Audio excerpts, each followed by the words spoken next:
Ya, pemirsa kita telah terhubung dengan Profesor Arief Sumantri, Ketua Umum PP Himpunan Ahli Kesehatan Lingkungan Indonesia, HAKLI, dan Ketua Komite Ahli PMKL Kemenkes RI. Selamat sore, Prof. Selamat sore. Ya, saya Herjuno, Prof, dari Indonesia Petang MNC News. Prof, Ya, kita tahu bahwa bilik-bilik disinfektan chamber ini banyak sekali digunakan di beberapa perkantoran, bahkan tadi di pintu masuk perumahan. Yang menarik adalah bahwa sebenarnya WHO telah memberi warning bahwa jangan semprotkan desinfektan ke tubuh. Tanggapan Anda, Prof? ya. Pertama, yang terkait mengenai masyarakat membuat bilik Disinfektan? disinfektan, Mhm. ya, itu desinfeksi ya, itu sesungguhnya merupakan satu respon masyarakat aktif sebagai kekhawatiran Baik. terhadap begitu masifnya infeksi daripada virus COVID-19 ini. Mhm. Namun demikian, desinfeksi chamber atau bilik desinfeksi itu Ya, sesungguhnya tidak efektif. tidak efektif. Kenapa Hmm. disebut? Ya, tidak efektif. Mhm. Kenapa?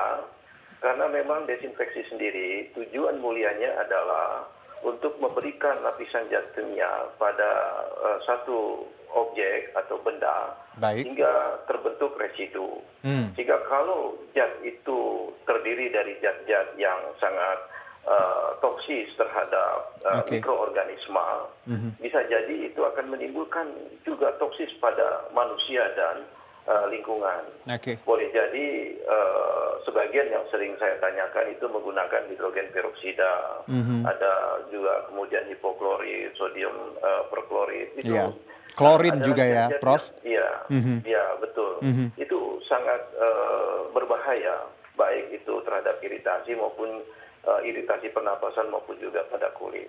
Oke, Prof, dengan kata lain bahwa kalau kita bisa simplify ini bahwa sederhanakan bahasanya bahwa memang desinfektan bisa, tapi untuk benda mati seperti itu, tidak untuk kulit atau bagian tubuh. Iya, betul. Oke, baik. Betul. Prof, kalau bicara juga bahan-bahan dalam desinfektan ini menarik tadi Anda sebutkan ada klorin lalu alkohol. Apakah benar, Prof, ketika tadi saya juga baca jurnal ada inhalasi gas klorin ini bisa tadi menyebabkan gangguan pernapasan atau juga kalau terkena mata bisa berbahaya dan juga tadi gangguan kulit seperti itu, Prof.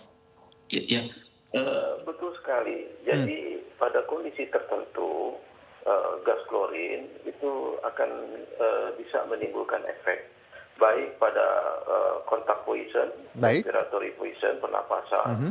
maupun juga pada mungkin kalau seandainya tidak menggunakan masker ataupun maskernya tidak sesuai Oke. standar, itu akan Terhirup melekat seperti dan itu? itu berbahaya. Oke.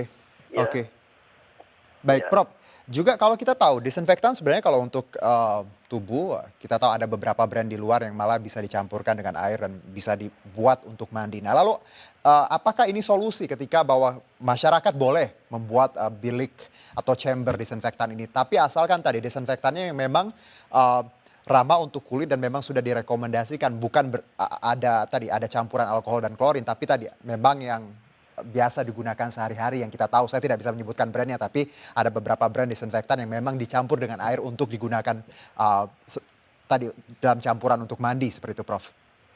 Ya, sesungguhnya Mhm. desinfektan itu adalah untuk melindungi permukaan benda Baik. mati. Jadi yang memberikan harapan adalah residunya untuk menimbulkan toksis. Hmm. Itu pun dalam kurun sekitar 2 sampai 6 jam. Sehingga Oke. pada saat lebih dari itu mungkin perlu kita melakukan desinfeksi kembali. Hmm. Nah, dalam kaitan desinfektan untuk yang bisa kita gunakan dengan pelarut air, yang Baik. biasa kita pakai untuk membersihkan tubuh kita, Iya, iya. itu harus benar-benar diperhatikan. Berapa ukuran, Oke. konsentrasi, kemudian juga bagaimana penggunaannya. Baik.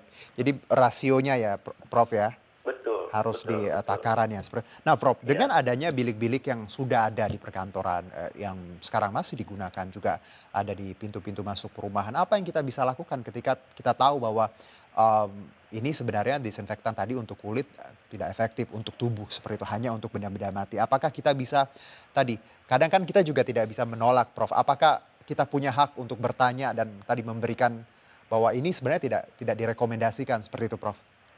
Ya.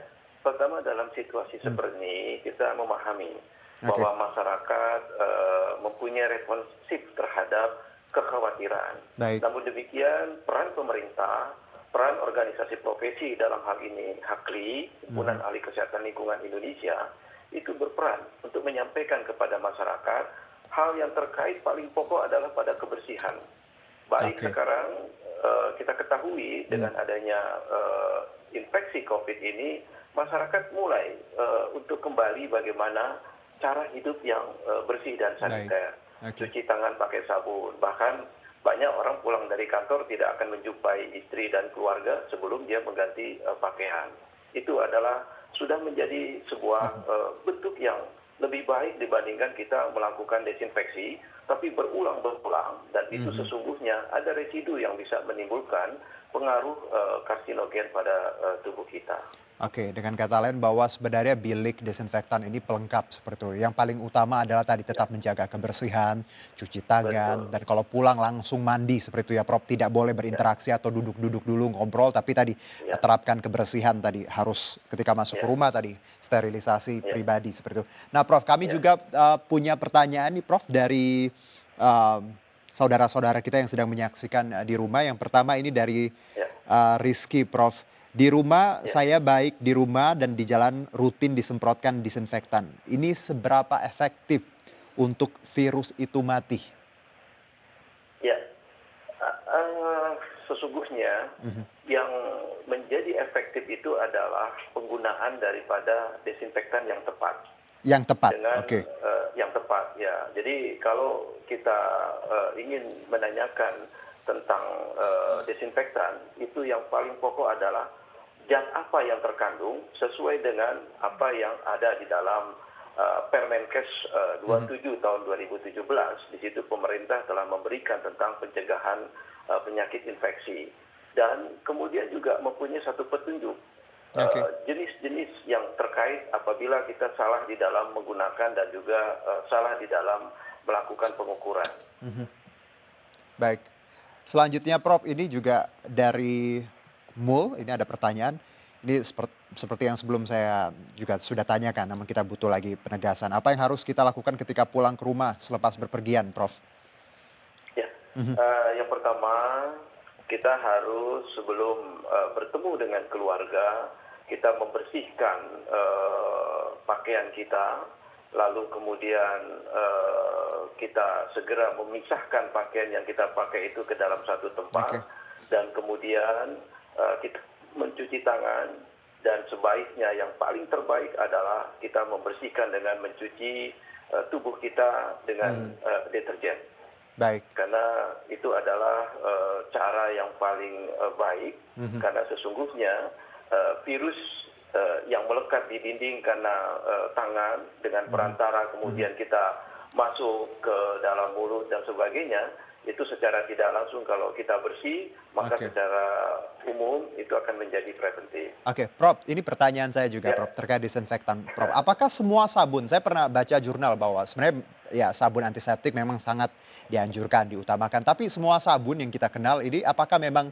bisa jadi sarana tadi disinfektan? Karena memang pada sejatinya kan fungsi sabun tadi untuk membersihkan, Prof.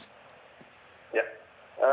Sesungguhnya Hmm, antiseptik itu Oke, adalah bahan kimia yang digunakan untuk menghambat pertumbuhan mikroorganisme pada jaringan hidup. Mhm. Jadi sabun, deterjen Oke, itu mempunyai komposisi zat yang bisa memproteksi dan menghambat pertumbuhan kuman.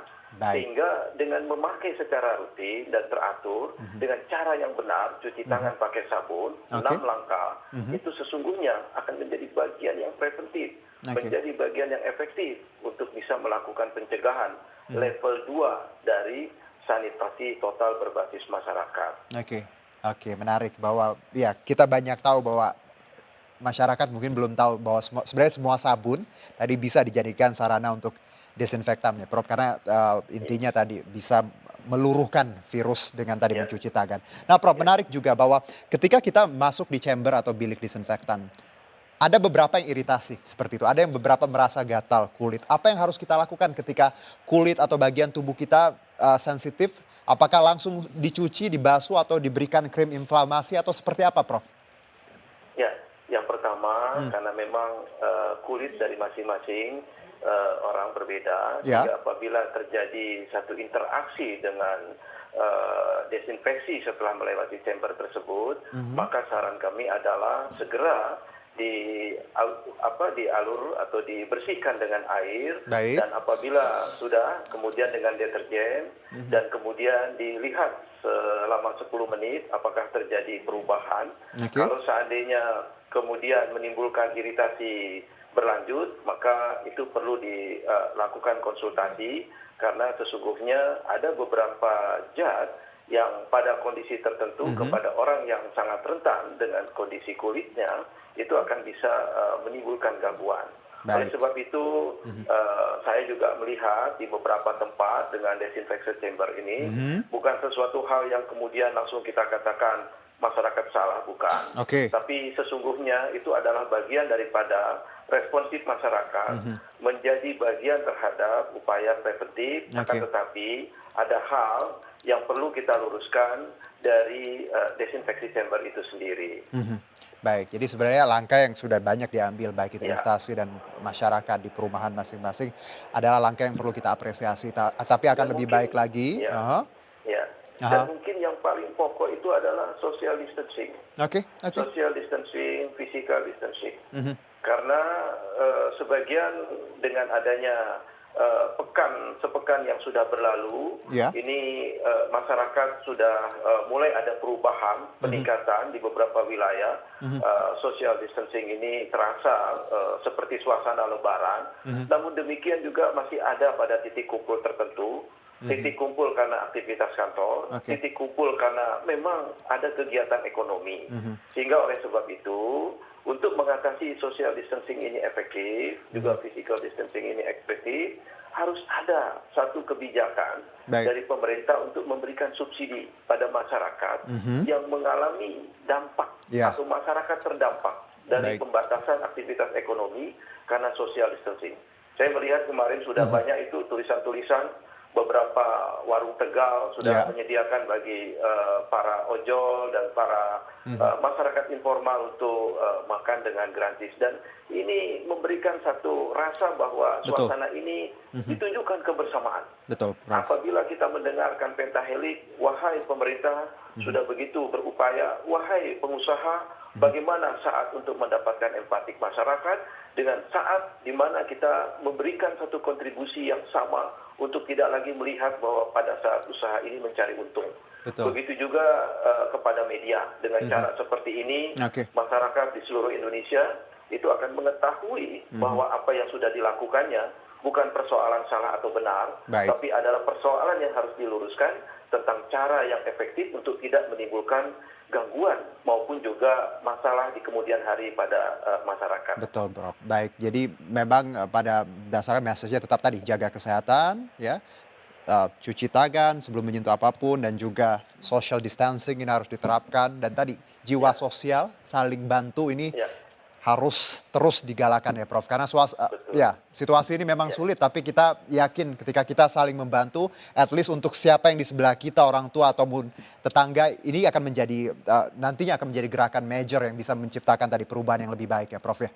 Ya, betul. Baik Prof, terima kasih atas waktunya. Sama-sama Iya, Pak John. baik. Terima kasih. Terima kasih. Selamat sore. Selamat sore.